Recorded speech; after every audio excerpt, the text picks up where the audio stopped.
Goeienaand, good evening, fellow South Africans and citizens of the world. And you know, from someone looking in from the outside, I see what's happening in South Africa. And we're reaching a point where things are going to get really, really bad. When I first started covering South Africa over a year ago, road blockages by protesters with burning tires and rocks and stuff like that was virtually unheard of.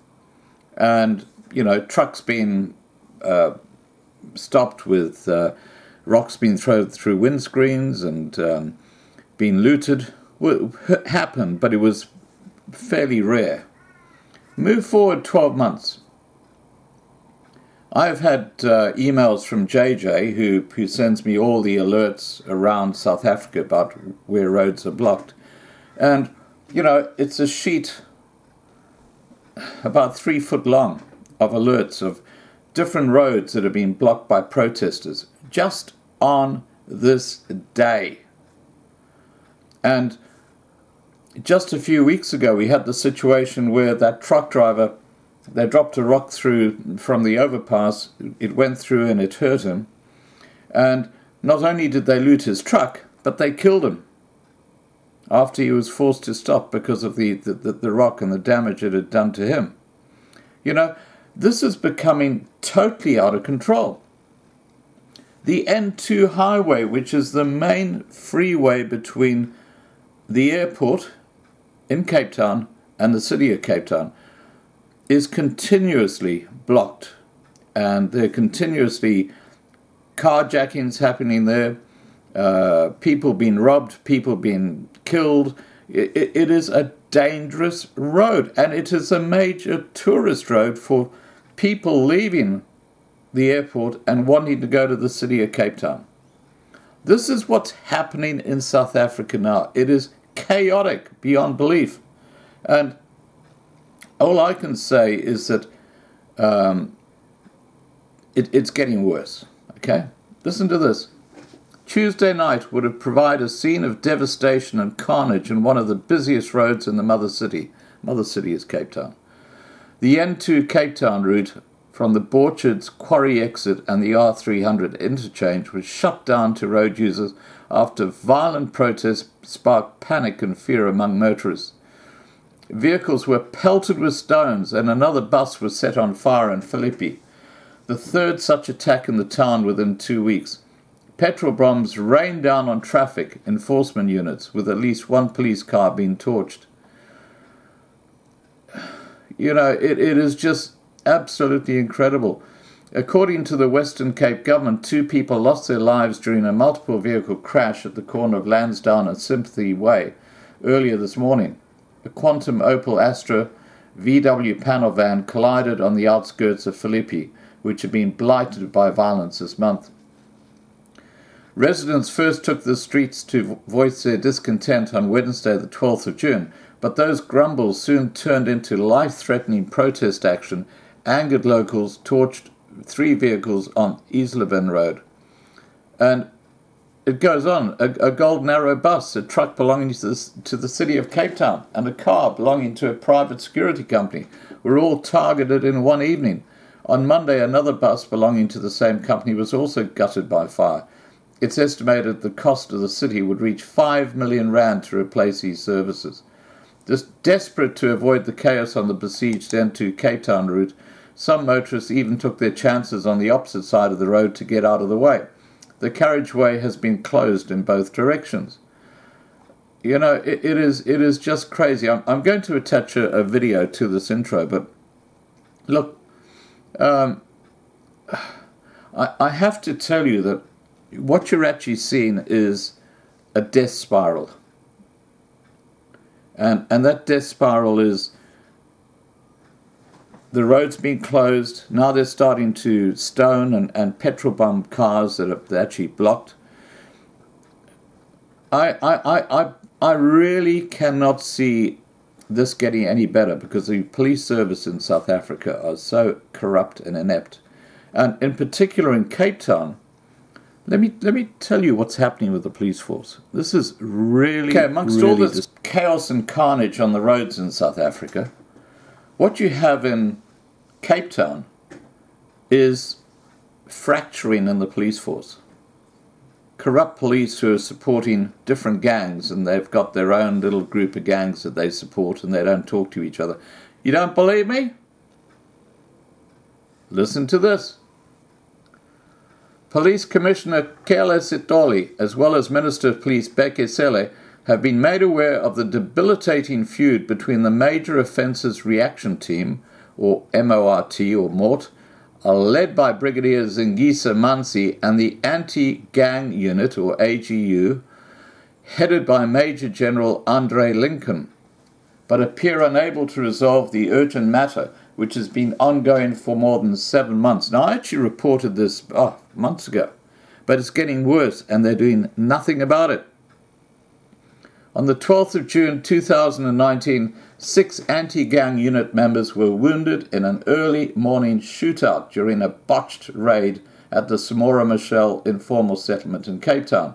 In the aftermath, an angry Lincoln wrote to Provincial Commissioner Kombekikosi Jula, asking for the removal of 2 high-ranking members of the AGU whom he accused of initiating the raid without his knowledge and without an operational plan.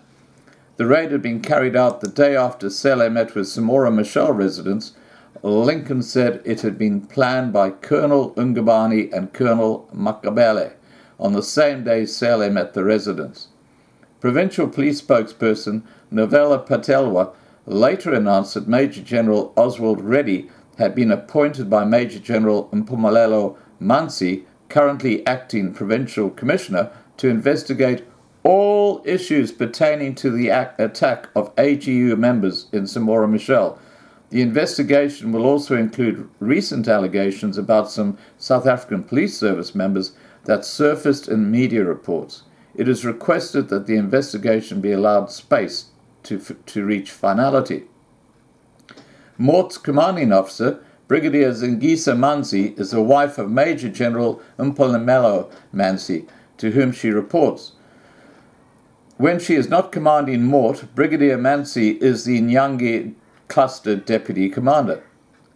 The paper has seen video evidence that South African Police Service members were earlier in 2019 diverted from crime-fighting duties to patrol the parking lot of a Nigerian church in Kensington, to which the Mansis belong.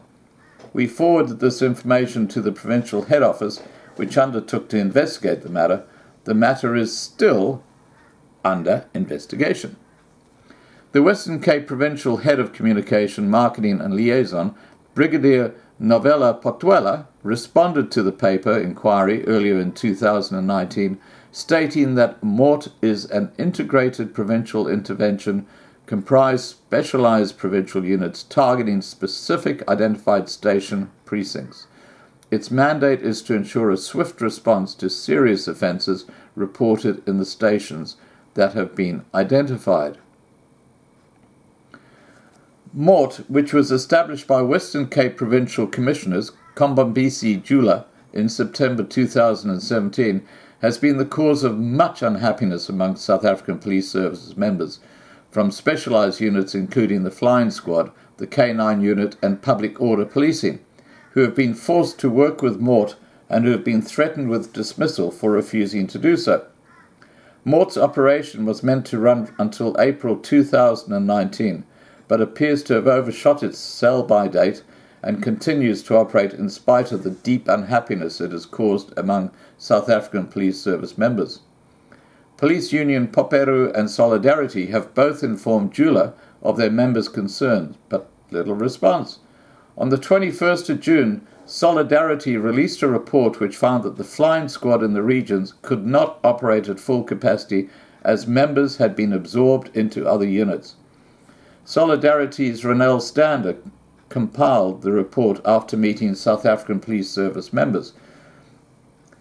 Stander said, "Solidarity acts on behalf of a number of our members stationed at the Flying Squad, and we state that the unit is not operating at full capacity because 52 of its members have been absorbed into other units.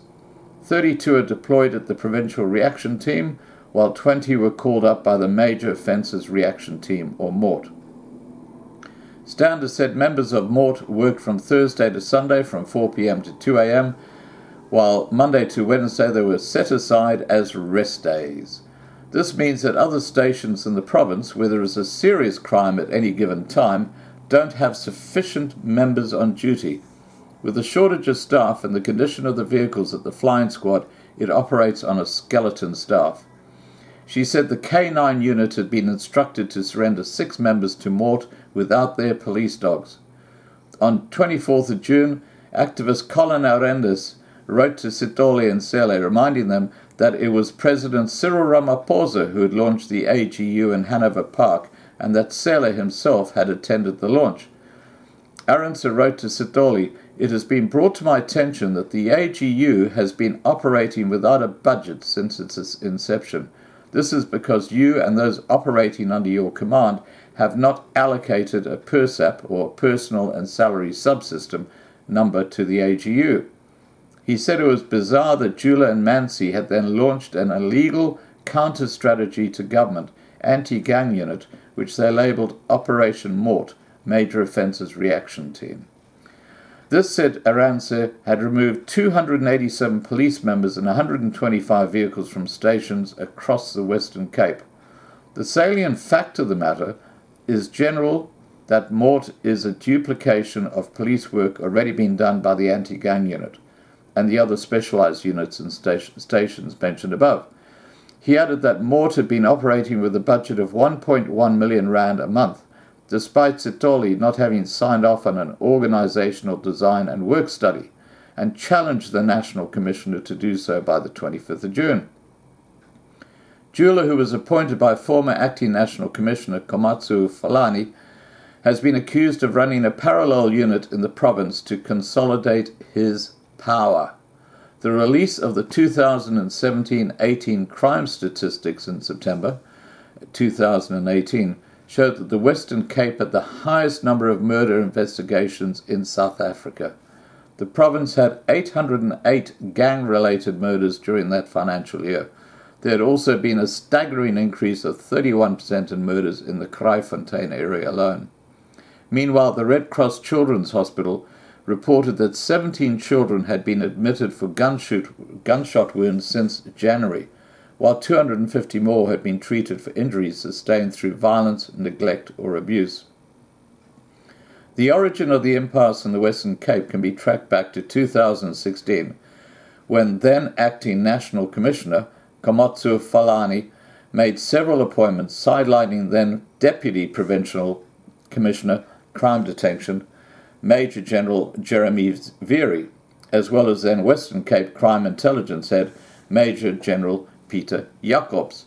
Now, you'll notice that those are 2 white guys who got sidelined, obviously BEE coming into play. Since then, several high-ranking officers have been hounded, including one of the highest-ranking female officers in the province, Brigadier Sonia Harry, head of the Family, Child and Sexual Offences Unit. On 25th of September 2018, Jula informed Harry that charges of misconduct instituted in December 2016 by Major General Patrick Mboto, another Falani appointment, would be enrolled. Mboto was Harris's reporting officer. Mboto was later redeployed to head up the Hawks in Northwest Province after posting a sexually explicit video to a South African Police Service WhatsApp group. You can see that the crims are running the South African Police Service at the top. It's absolutely disgusting. Falani was suspended in 2017 and faces several other criminal charges of fraud and corruption. The year before, 2016, was the year of peak state capture, when then illegally appointed Hawk boss Mtanzanzo Nslema replaced 8 out of 9 Hawk heads, as well as appointing and catapulting at least 60 loyalists through the ranks. They would be ANC loyalists. The ANC run the police service today. The effect of the capture of law enforcement by criminal or self-serving elements is felt every day by ordinary South Africans in the unsafe cities, suburbs and streets in which we live. It will require determined political will to clean up the mess and begin to protect the public from predators in the system. Now, what's happening in the streets, like the N2, is a clear reflection that the police service in the Cape area is in a complete state of chaos. The Crims now rule the roads. My only concern, and I've said this before in the past, is that, they're now starting to stone and petrol bomb cars that are caught behind their burning tires. This is totally outrageous.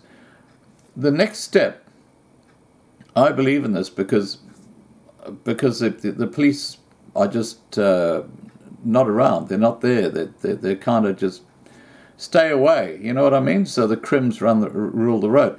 I can see the next step of this is where these organized gangs who block the roads, like the M2, will then go car to car to car to car, robbing people blind. That's the next step on how this whole country is just imploding on itself.